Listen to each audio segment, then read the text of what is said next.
No dia 11 de fevereiro de 2013, o mundo desperta com uma notícia que surpreende a todos. O Papa Bento XVI, líder espiritual de quase 1,2 bilhões de pessoas no mundo, renuncia. O mundo católico chora por sua decisão e está surpreso. Desde Gregório XII, no ano de 1415, a Igreja não teve um Papa que renunciasse. Bento XVI diz que está esgotado. Entre a incerteza e especulações, o Vaticano anuncia que antes da Páscoa haverá um novo Papa. Na noite de 13 de março de 2013, milhares de fiéis congregados na Praça de São Pedro esperam a decisão dos cardeais reunidos em conclave. Os olhos do mundo observam essa chaminé onde a fumaça ainda é negra. De repente, às 19 horas e 40 minutos, a fumaça muda de cor. Agora é branca. E os sinos anunciam que a Igreja tem um novo líder. O escolhido é o cardeal argentino Jorge Mário Bergoglio.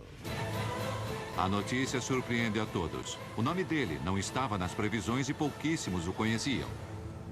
Hoje, descobriremos quem é esse novo líder mundial, que desde o primeiro minuto do seu papado parece marcar o começo de uma nova era. A Era de Francisco, o Papa do fim do mundo. Esse é o Vaticano, um pequeno estado de apenas 44 hectares com 900 habitantes.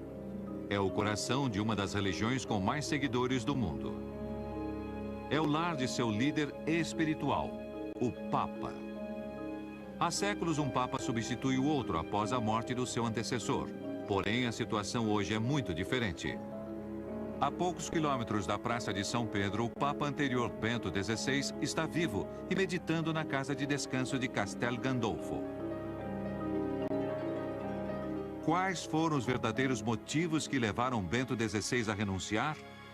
Existem muitas hipóteses. Decidi renunciar ao ministério que o senhor me confiou no dia 19 de abril de 2005. Fiz isso com absoluta liberdade pelo bem da Igreja. Tenho consciência da gravidade desse ato, mas também sei que não estou preparado para desempenhar o ministério petrino com a devida força requerida. Para mim, a questão era muito simples. Com sua usual claridade, coerência e sinceridade, disse que já não se sentia muito bem, não tão forte, particularmente nos últimos tempos. Bento XVI não renunciou só por motivos de saúde, pelo coração, pelo reumatismo. Na verdade, por um lado, racionalmente, ele tinha decidido que não queria viver uma velhice de grande sofrimento como João Paulo II. Mas, por outro lado, a sua decisão se acelerou pelas crises que se multiplicaram dentro da Igreja. Eu não acho que seja justo dizer que há uma situação interna de crise. Crise com o mundo islâmico, crise com o mundo hebreu, crise com o mundo da ciência, até a grande explosão do Vaticano. Esses documentos que mostraram uma cúria dividida, notas de cardeais, corrupção, falta de transparência dentro do Banco do Vaticano. Os arquivos revelados no Vaticano falam da corrupção em licitações imobiliárias do Estado Pontifício, ações irregulares no Banco Vaticano e, inclusive, um complô para assassinar Bento XVI. O culpado por essa filtração interna de documentos é o seu mordomo Paulo Gabrielli. A renúncia do Papa foi uma renúncia potente. Um gesto potente que impulsionou todo um sistema de poder. Eles se opõem a quem prejudica a imagem da Igreja, está contra a sujeira da Igreja, não? E se encontrou com a sujeira dentro da sua própria casa? Já no século XIII, Devido às lutas internas, o Papa Celestino V habilitou a renúncia papal no direito canônico em meio ao escândalo. Bento decide fazer uso desse direito. Com certeza, o Papa Bento XVI teve a intuição, eu diria quase revolucionária, de pensar que havia chegado a hora de uma mudança. Mostrou que o papado é um serviço e também reconheceu seus próprios limites, dizendo em latim e muito solenemente: reconheço a minha incapacidade de administrar bem a minha missão. No dia 28 de fevereiro de 2013, a renúncia se torna efetiva. Bilhões de fiéis lamentam a perda de seu líder espiritual e fixam seu olhar no Vaticano. Aqui será escolhido o novo Papa. Como a maioria dos cardeais se encontra na Itália para acompanhar Bento XVI no último dia de seu papado, o conclave é convocado somente 12 dias depois. Milhares de fiéis chegam à Praça de São Pedro. Antes de entrarem, os cardeais colocam as mãos sobre a Bíblia e juram manter o segredo de tudo o que aconteça ali. Os 115 cardeais de todo o mundo ficam separados em um recinto fechado sob o mural de Michelangelo, o juízo final, dentro da Capela Sistina.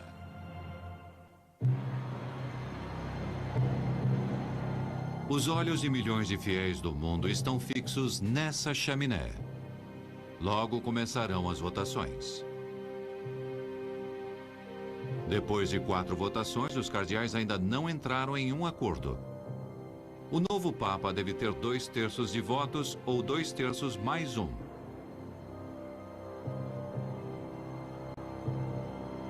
Passaram 25 horas, desde que o conclave começou e a fumaça continua sendo negra. Na praça se unem pessoas do mundo todo com o mesmo desejo: conhecer quem será seu novo líder espiritual. De repente, faltando 20 minutos para as 8 da noite do dia 13 de março de 2013, as pessoas começam a notar uma mudança na cor da fumaça.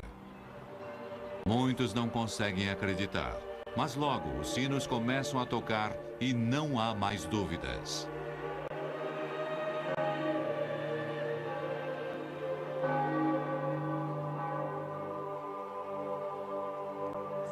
Depois de quase 26 horas e 5 votações, no dia 13 de março de 2013, às 19 horas e 40 minutos, o mundo conhece o nome do novo Papa. Annuncio vobis gaudium magnum. Habemus Papa. Dominum Georgium Marium, Sancte Romani Ecclesiae Cardinalem Bergoglio.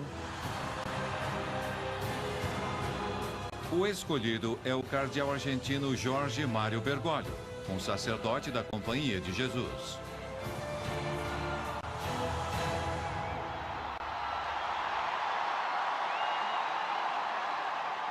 O argentino Jorge Mário Bergoglio é o novo Papa.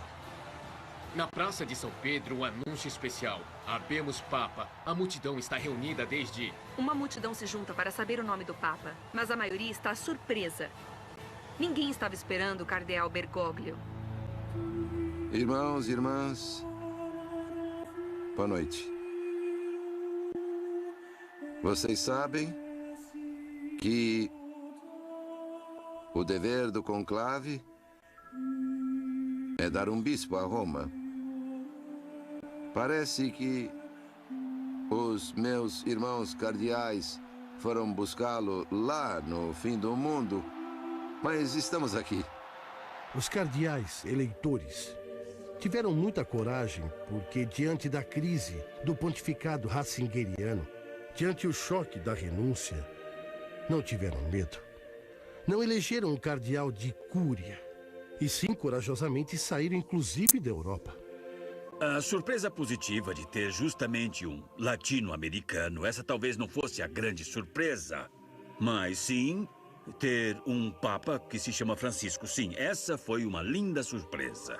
As apostas eram 70-1. Absolutamente diziam que não podiam acreditar. Uma grande emoção, mas também um grande espanto. Confesso que quando estava na praça e eu ouvi seu primeiro nome de batismo, Georgium Marium, eu compreendi em seguida que se tratava do meu irmão jesuíta, o padre Bergoglio. E me surpreendi muito, porque nós estamos acostumados a nos ver como servidores do Papa.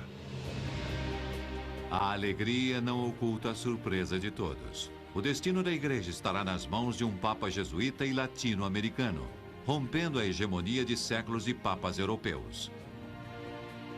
Um papa que não figurava como favorito em nenhuma previsão.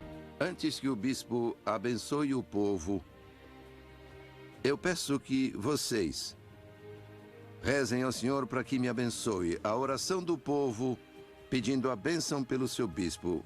Façamos em silêncio esta oração de vocês por mim. Foi uma surpresa que traz novos ventos frescos, de simplicidade, de proximidade. Eu estou muito emocionado. Um Papa sul-americano, de Argentina, de Brasil, são irmãos. Então, uma beleza, tudo certo.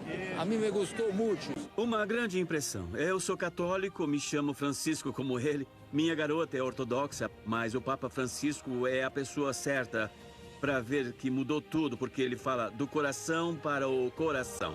Mas quem é Jorge Mário Bergoglio? De onde vem? Qual é sua origem? Que caminhos o conduziram ao Vaticano?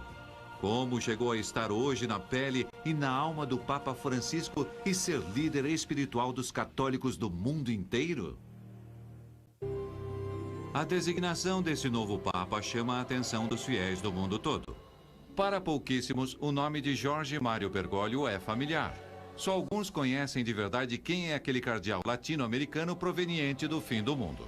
E há muito mais perguntas que respostas sobre o homem que se tornou o Papa Francisco. Enquanto a notícia percorre o mundo entre a alegria e incerteza de milhões de católicos, o Papa Francisco começa a escrever sua história através das primeiras ações que realiza como sumo pontífice. Esses primeiros sinais surpreendem o mundo tanto ou mais que sua eleição. O catolicismo, como conhecemos, fala muito de símbolos. Tudo é mediante o significado de imagens e gestos. Logo depois do Habemus Papam, Francisco se nega a viajar na limusine do Vaticano e vai em um furgão com os cardeais. Vai pessoalmente pagar a conta do albergue que tinha se hospedado até o conclave. Despreza o discurso em latim que tinham preparado para sua primeira missa, por uma homilia simples e direta, olhando no rosto dos presentes e em italiano. Desprezou todos os velhos símbolos de poder imperial. Ele não fala sentado no trono. Ele fala de pé, como um vigário. Decide não habitar o luxuoso apartamento papal, alegando que é escandaloso morar em um lugar onde cabem 300 pessoas. Despreza o famoso calçado vermelho papal e continua vestindo seus velhos sapatos pretos. Antes de sair à sacada da Praça de São Pedro, quando tentavam fazer o tipo de parafernália elaborada que acompanharia o Papa, e ele não quis e disse o carnaval acabou, e ele não via somente como uma maneira de se vestir. Essas simples ações para muitos são sinais de como poderia ser o rumo que seu papado seguirá e o rumo que a igreja deve tomar. Muita gente não gritava "Viva o Papa!". Eles gritavam "Obrigado, obrigado, obrigado", porque sentia a necessidade de um Papa humano. Mas os sinais de uma nova igreja trouxeram incerteza em alguns setores e muitos se perguntaram: quem é esse estrangeiro que os cardeais trouxeram do fim do mundo? Como foi seu trabalho pastoral durante mais de 50 anos em um país tão agitado e em transformação como a Argentina? Jorge sempre foi um homem simples. Eu me assustaria se tivesse mudado. Graças a Deus, Jorge continua sendo o mesmo. Jorge Mário Bergoglio é o filho mais velho de uma família de imigrantes italianos que nasceu dia 17 de dezembro de 1936, no bairro de Flores, na cidade de Buenos Aires. Há uma igreja emblemática que é a de São José de Flores, onde ele fez uma confissão quando era adolescente. Era 21 de setembro, porque sempre me lembro disso. Saí para passear com meus companheiros e passei pela Igreja de Flores. Entrei e senti que tinha que entrar, essas coisas que sentimos e não sabemos explicar. E vi que vinha um padre andando. Não o conhecia, não era da igreja. Então, não sei o que aconteceu, senti como se alguém me agarrasse por dentro. E aí senti que tinha que ser padre, e não tive dúvidas. Não tive. Jesus não espera que procurem por ele. Ele vai ao nosso encontro. Depois de receber seu diploma como técnico químico e seguindo aquele chamado místico, aos 21 anos ingressa ao seminário da Companhia de Jesus para se tornar um padre jesuíta. Temos de estar a serviço dos outros. Nos ajudarmos. Como jesuíta, teve uma brilhante formação intelectual. Foi docente em literatura e psicologia e também estudou ciências humanas e teologia. Durante a década de 60, Bergoglio estava ideologicamente ligado ao peronismo, um partido liderado por Juan Domingo Perón, que desde 1955 estava banido na Argentina. Porém, apesar do banimento na década de 60, Bergoglio foi o diretor espiritual de um grupo de jovens católicos chamados A Guarda de Ferro, um grupo formado por 4 políticos peronistas com regras muito similares às dos jesuítas, quase militar. É alguém que vinha falando da unção dos pobres há muitos anos e que tomou posições muito firmes durante muito tempo. E não tenham medo dos mercadores da morte, que aqui bem perto estão pensando como fazer para que a morte chegue de uma maneira razoável. No início da década de 70, acaba o banimento e o peronismo volta ao poder. Durante esses anos, o padre Bergoglio é nomeado provincial da Ordem Jesuíta. Com esse vento a favor, realiza um grande trabalho social, indo às zonas mais pobres de Buenos Aires para ajudar os mais necessitados. As pessoas da vila veem ele como alguém próprio do lugar. Trabalhou arduamente o tema do tráfico de pessoas, do trabalho escravo.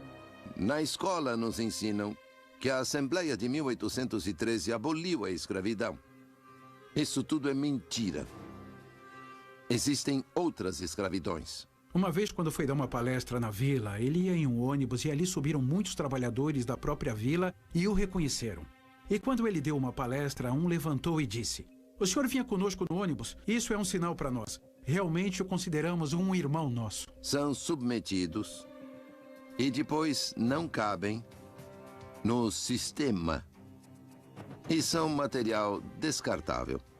Eu conheci Jorge Bergoglio na década de 70. Naquela época eu era uma advogadazinha e ele um padrezinho. Eu estava no escritório. Chegou um amigo meu com um padrezinho, porque vieram fazer uma consulta. Era um homem jovem e muito comovido pela dor dos outros. Esse era o Jorge. Vivíamos em um país em revolução. Em 1976, ocorre um fato que mudaria drasticamente o rumo da Argentina. No dia 24 de março, um golpe militar termina com o governo democrático e começa uma das ditaduras mais sangrentas da história do país. Foi provincial dos jesuítas desde 73, era jovem, era um momento muito difícil na história da Argentina. Havia uma reunião militar no poder, aconteceram coisas terríveis e há muitas discussões sobre o seu papel nisso. Esse golpe encontra o padre Bergoglio e seus sacerdotes trabalhando dentro dos bairros marginais. Há acusações de que a alta hierarquia eclesiástica está colaborando com o regime militar. Porque houve um conflito com a Igreja Católica, com a sua hierarquia. Porque uma parte da hierarquia foi cúmplice. Nesse contexto, não foi fácil para o padre Jorge Mário Bergoglio levar adiante seu trabalho pastoral. Sua alma se debate pelo seu dever como jesuíta e o próprio sentimento de ajudar os excluídos e marginais e, ao mesmo tempo, deve manter seus sacerdotes à sua ordem, longe da politização para não colocá-los em perigo. Em operações rápidas, os militares entravam nesses bairros e sequestravam todos aqueles que pareciam suspeitos. Os militares não entendiam. Se fosse branco, se fosse loiro, se estavam em uma vila, é porque diretamente eram terroristas e tinham que matá-los. São feitas listas com os nomes e sobrenomes. Nessas listas estão alguns sacerdotes jesuítas. Jorge disse aos padres que também eram jesuítas que não ficassem ali porque era altamente perigoso. Há diferentes maneiras de se viver sob um regime opressivo e ele tinha como líder religioso uma responsabilidade por todos. Os rapazes não queriam saber de nada, disseram que iam ficar. Jorge discutiu com eles, mas decidiram ficar. E um dia chegou uma tropa da marinha e os levou. Durante esses anos, Bergoglio teve que andar sobre uma linha muito estreita e arriscada. Jorge estava preocupado, fez uma quantidade de gestões para a liberdade deles. Eu me lembro que primeiro foi ver Videla. Acho que foi Videla que disse que tinham sido levados por Macera. Os sacerdotes jesuítas que tinham sido sequestrados foram liberados pelos militares e fogem do país. A personalidade do padre Bergoglio vai se formando. Aprende estratégias, faz alianças e usa sua inteligência para levar a palavra de Jesus, sem que tudo isso seja considerado uma doutrinação ideológica por parte dos militares. São os filhos da herança que nos dizem: chorem.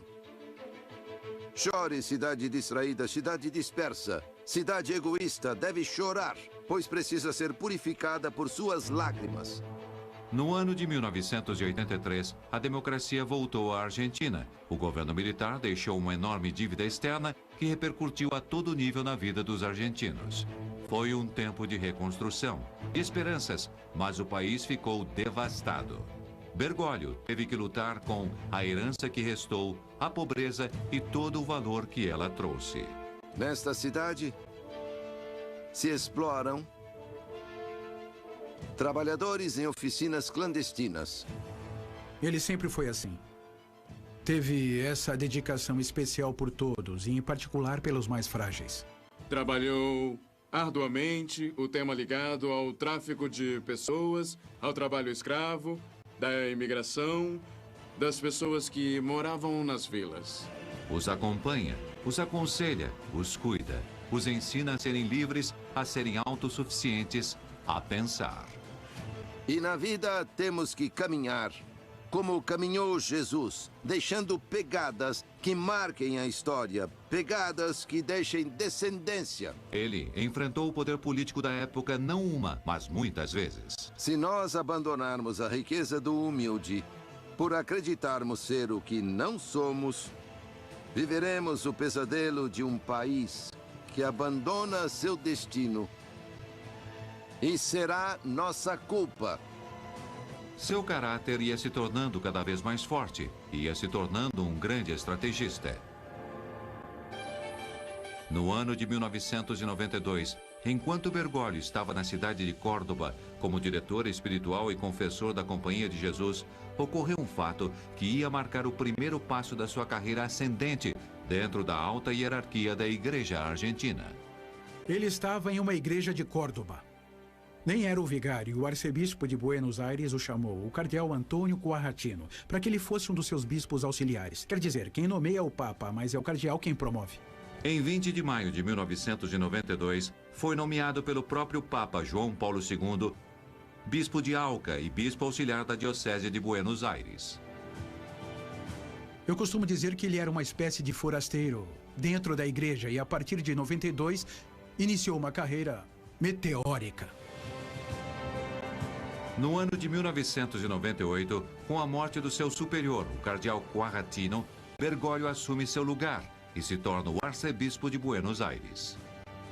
Mas também por ser o bispo e particularmente o bispo de uma cidade tão rica, complexa e grande como Buenos Aires. E mais tarde presidente da Conferência Episcopal da Argentina.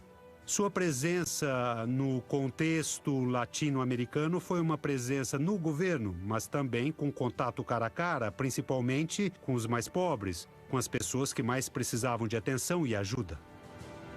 Passarão poucos anos para que Bergoglio chegue ao posto mais alto das hierarquias eclesiásticas. Em 21 de fevereiro de 2001, Jorge Mário Bergoglio foi consagrado cardeal. Alguns meses depois, a Argentina viveria uma das maiores crises econômicas e sociais da sua história. O governo toma uma medida restringindo a extração dos depósitos bancários. As pessoas não podem mais retirar seu dinheiro dos bancos. O surto não demora a chegar. O povo sai para as ruas com o lema de que todos devem ir. A violência cresce até limites inesperados. Ele fala com veemência do fato que estas estratégias econômicas tornam o trabalho quase supérfluo e, por consequência, não tem escrúpulos para transformar em desocupados milhões de pessoas sem pensar nem um pouco em quanto sofrimento elas padecem. Bergoglio se encontrava no topo da hierarquia eclesiástica que um religioso latino-americano poderia imaginar. Mas no país dele, as pessoas lutavam para recuperar as economias de uma vida inteira. Havia brigas, mortos e feridos nas ruas.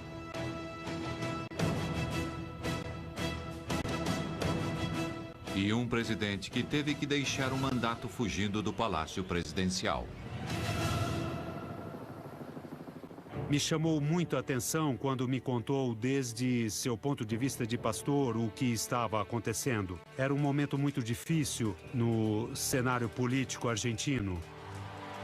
E ele tinha tudo isso bem presente, mas me contou a crise, principalmente através de uma imagem. A imagem de pais e mães de família que talvez tenham perdido o trabalho, que estavam em apertos e choravam de noite para que seus filhos não vissem.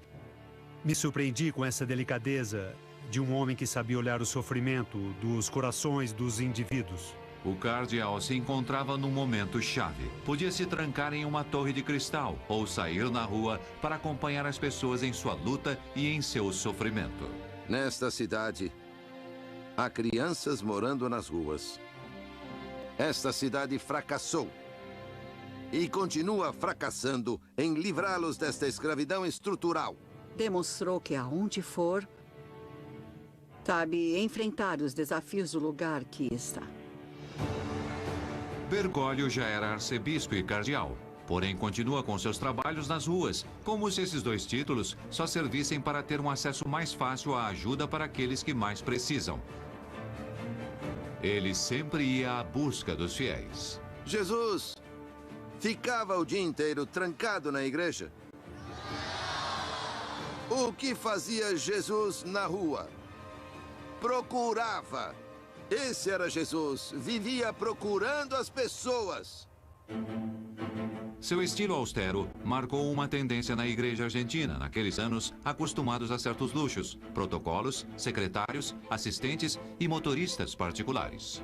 Bergoglio tem um estilo de vida muito austero, muito simples, que marcou aqui a Diocese de Buenos Aires.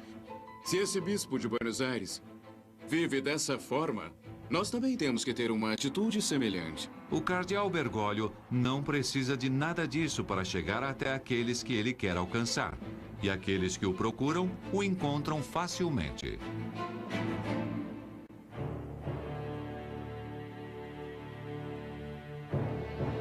Em 2 de abril de 2005, uma notícia sacudiu o mundo. João Paulo II faleceu. E a igreja deve eleger um novo papa. Em 18 de abril de 2005, o cardeal Bergoglio entrou na Capela Sistina com outros 114 cardeais. Ia começar o conclave que elegeu o sucessor de João Paulo II, e existem dois favoritos. Por um lado, havia um cardeal muito forte, o cardeal Ratzinger. E por outro lado, no campo dos reformistas, o cardeal Carlo Maria Martini, que, entretanto, não podia ser papa porque estava doente de Parkinson. Com Martini eliminado, o olhar de um setor de cardeais se centraliza sobre o cardeal argentino. Acontecem as votações. Bergoglio obtém 40 votos. Ratzinger lidera a votação. Mas não chega aos 2/3 ou 2/3 mais um que precisa para se consagrar papa. Nunca antes um argentino, um latino-americano tinha conseguido 40 votos como nós jornalistas pudemos examinar, apesar de ser tudo muito secreto. Depois, na seguinte votação, o cardeal Bergoglio decide renunciar e pede aos cardeais que votaram nele que entreguem seus votos ao cardeal Ratzinger. Na seguinte votação, Ratzinger obtém os votos necessários e se consagra automaticamente como o novo papa. O que aconteceu com o cardeal argentino? Por que se autoeliminou de maneira drástica?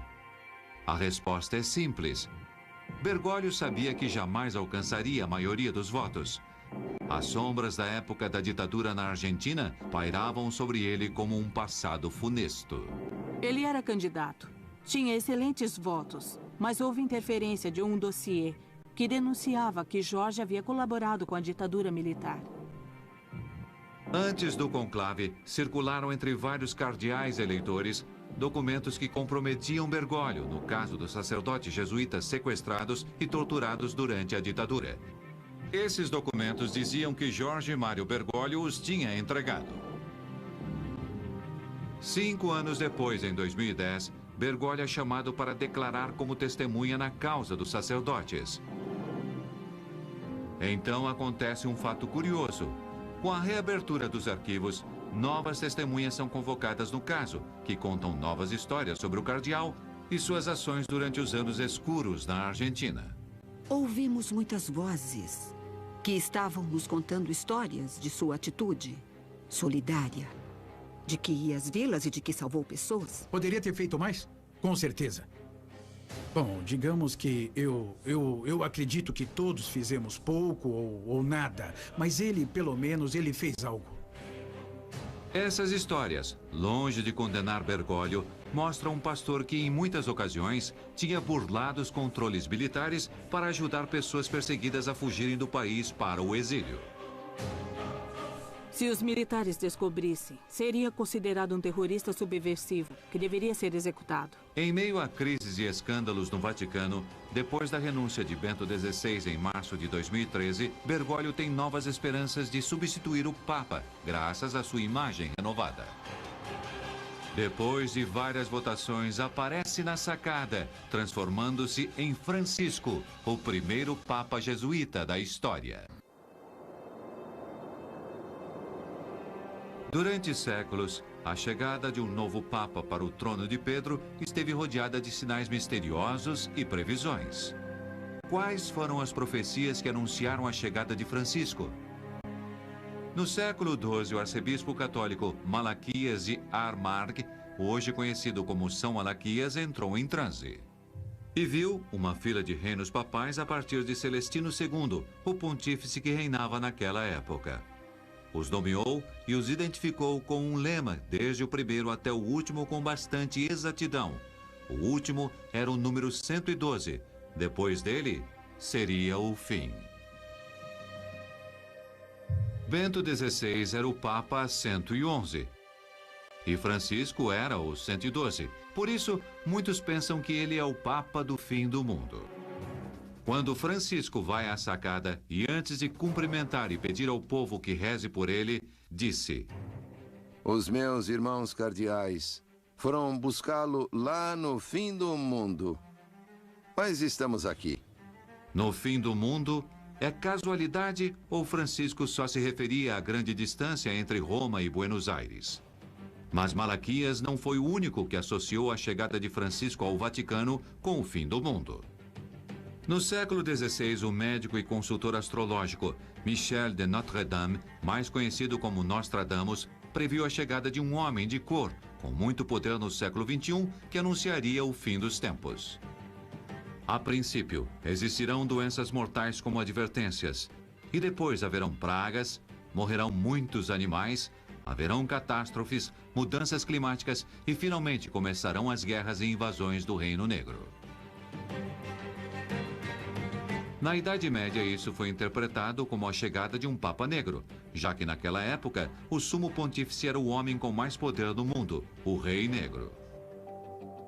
Mas por que Francisco seria o Papa Negro? Para muitos, a resposta está na origem jesuíta desse Papa e o relaciona com a cor da batina usada pelos membros da sua ordem. Se estão procurando profecias, a que mais me agrada é a da década de 60. Um ex-padre da Austrália, um ex-padre chamado Morris West, um popular romancista, escreveu um livro, As Sandálias do Pescador, As Sandálias de São Pedro, a analogia que previu em meados dos anos 60 que haveria um Papa na Europa Ocidental e no final da sua vida, em 2002 ou 2003, Morris West publicou outro livro chamado Eminência. E em eminência, novamente falava sobre uma eleição papal. E o que ele previu? Previu que um argentino seria o Papa. Então, se quiserem uma profecia, essa é provada e comprovada. Outros vão mais além e falam da relação dos jesuítas com o poder. Através dos tempos, o superior dessa ordem foi conhecido como o Papa Negro pelo poder que tinha dentro da companhia. Poder que se estendia até aqueles lugares aonde os jesuítas chegavam para realizar sua tarefa evangelizadora. Isso muitas vezes inquietava os governantes daqueles reinos e países que viam nos jesuítas um perigo de um poder latente dentro do seu próprio poder. Foram muito questionados e criticados. Napoleão falou sobre eles em suas memórias e advertiu: os jesuítas são uma organização militar, não uma ordem religiosa. O objetivo dessa organização é o poder em seu exercício mais despótico, poder para controlar o mundo sob a vontade de um único homem. A Companhia de Jesus, que muitos interpretam como uma companhia no sentido militar da palavra, enquanto que para São Inácio era uma companhia de amigos, de companheiros de Jesus. Hoje, um jesuíta está à frente da Igreja Católica. Francisco é o líder espiritual de 1 bilhão e 200 milhões de fiéis no mundo inteiro. Sem dúvida, essa é uma situação de poder concentrada em um só homem, como advertiu Napoleão. Quem são os jesuítas? De onde vieram? Qual sua origem? Através da história, mitos e lendas rodearam essa ordem que foi fundada em 1540 por Inácio de Loyola. Foram fundados com uma inovação que não eram monges mendicantes, e sim como se fosse o braço armado de um exército que estão à frente da batalha. Há um quarto voto que os jesuítas fazem ao concluírem sua formação, que é a da obediência ao Papa nas missões. Toda vez que o Papa, diretamente ou através de nossos superiores, deseja nos dar uma missão, um encargo, uma tarefa à companhia, nós devemos estar bem preparados para obedecer, sem fazer perguntas, sermos imediatos e tentarmos fazer com o nosso coração o que o Papa pede. Por essa lealdade incondicional ao Papa, foram chamados soldados de Deus. Como Inácio de Loyola sabia que o Papa podia enviá-los a pregar nos lugares mais desconhecidos do planeta, acreditava que aquele que se entregasse em sua ordem deveria estar muito bem preparado. Quem ele procurava? A quem? As pessoas que eram católicas como ele? Não, buscava os que estavam longe, os que não o conheciam. São Inácio fundou esta ordem para colocar à disposição da Igreja e, em particular, do governo, em mãos do Santo Padre, um grupo de religiosos, de sacerdotes, que estivessem bem preparados, que tivessem uma espiritualidade sólida e uma boa formação cultural, para serem enviados a qualquer lugar onde o Papa considerasse útil para a Igreja.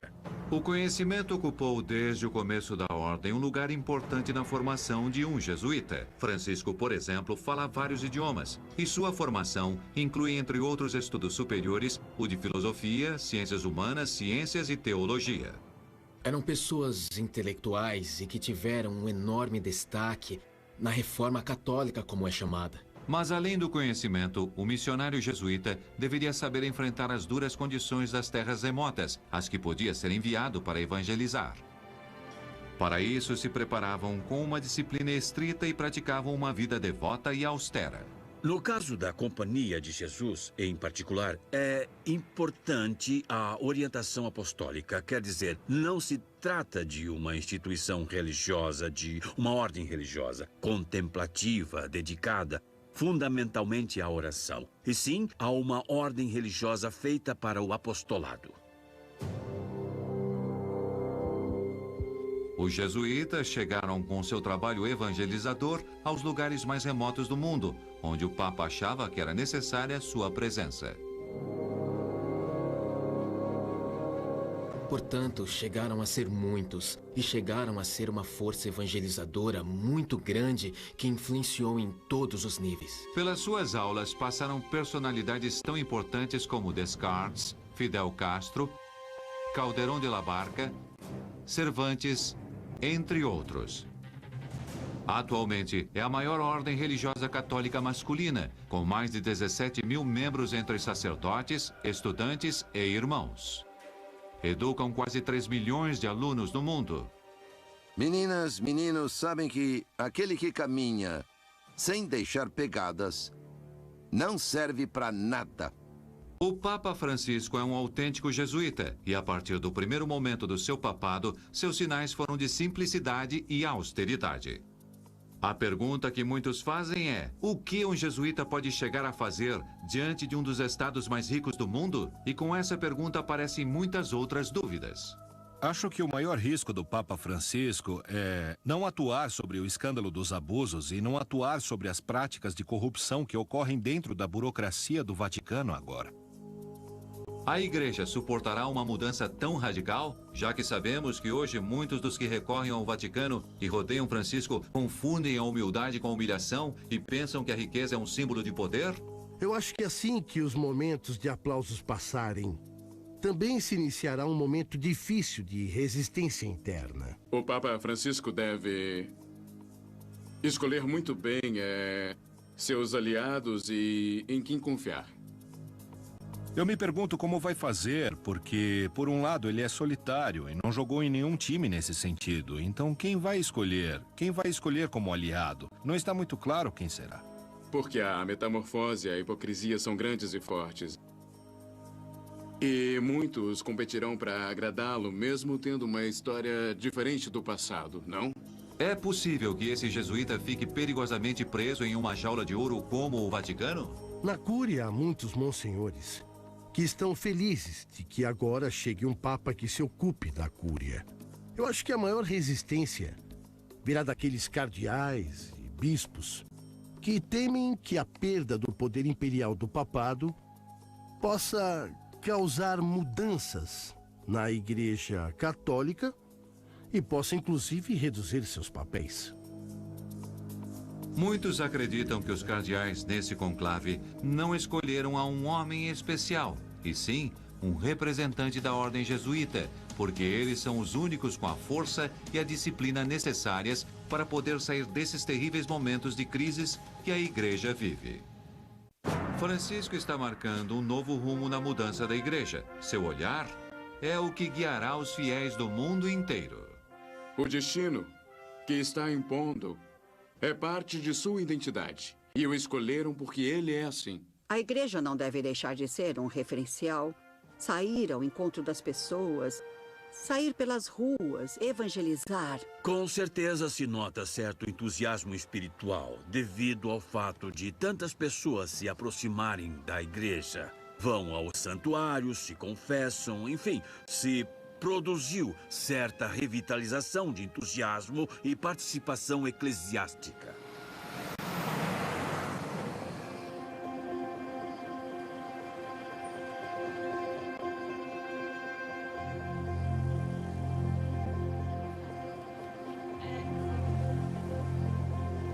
O que se espera do seu papado? Quais são as esperanças que o mundo coloca nesse homem simples, direto e austero? Com uma expectativa muito grande colocada na figura de Francisco, principalmente sua espontaneidade, sua origem, o italiano também o favorece muito, sua preocupação pelos pobres. Eu percebi entusiasmo, seja com os conservadores ou com os progressistas. Por isso me parece que é um Papa com capacidade de unir, não de confirmar as divisões, e sim, ao contrário, de pacificar.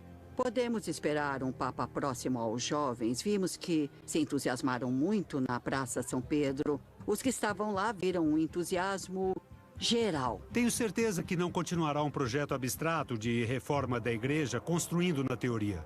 Simplesmente seguindo o evangelho, essas coisas poderiam mudar de uma maneira, digamos, natural, simples. Esse Papa vai mostrar à igreja esse caminho que relacionado à vida simples que ele sente, mas que o mundo também reclama à igreja.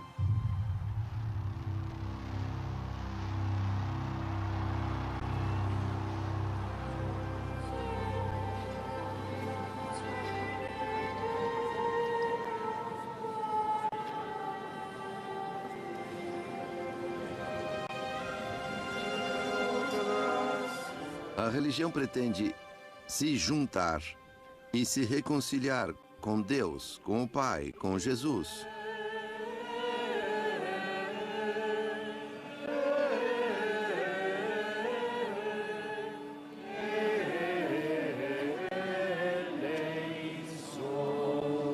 O ambiente aqui é realmente surpreendente. Podemos sentir realmente esse monte de pessoas aproveitando.